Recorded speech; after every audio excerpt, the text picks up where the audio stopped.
Alright guys, Galadriel Pioneer Amplifier 4 channel bridgeable, okay, PRS A700. So ini memang best punya So barang kita tengah test. So specification dia ni korang boleh search dekat Google lah, masuk dekat Pioneer punya website. So ni original item. So korang boleh tengok dekat Galadriel Pioneer website, dia punya specification dia okay, power dia.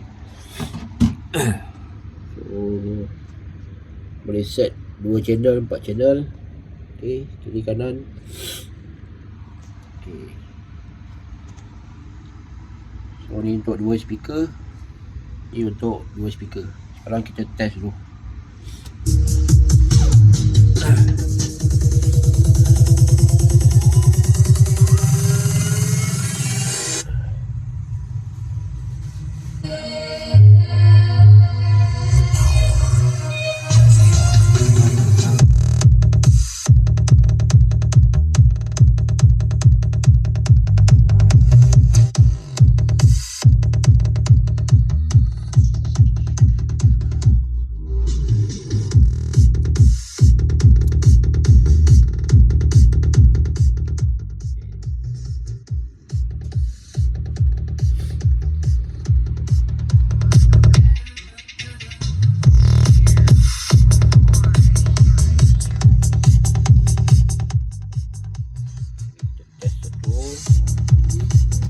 Kita sebelah.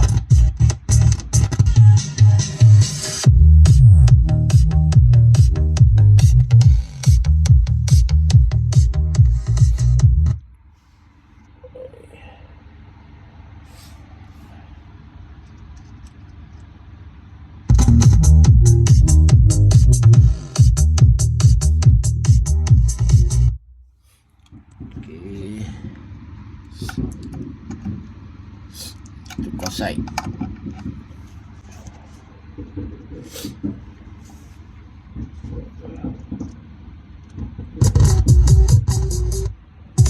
Bunyi.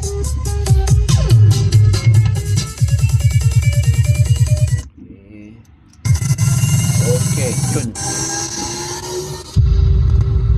Oh, sound test semua okey tak ada masalah.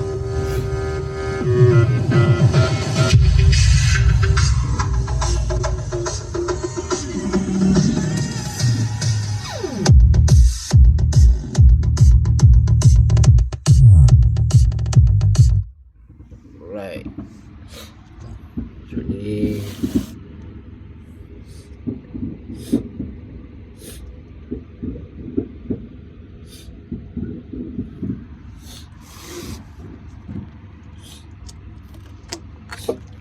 okay guys, mana berminat boleh roger guys. PRS ni, model PRS ni semua padu-padu ni okay lah. 2 channel, 4 channel, okay, berminat boleh roger guys. Alright, kita tengok belakang dia, made in US.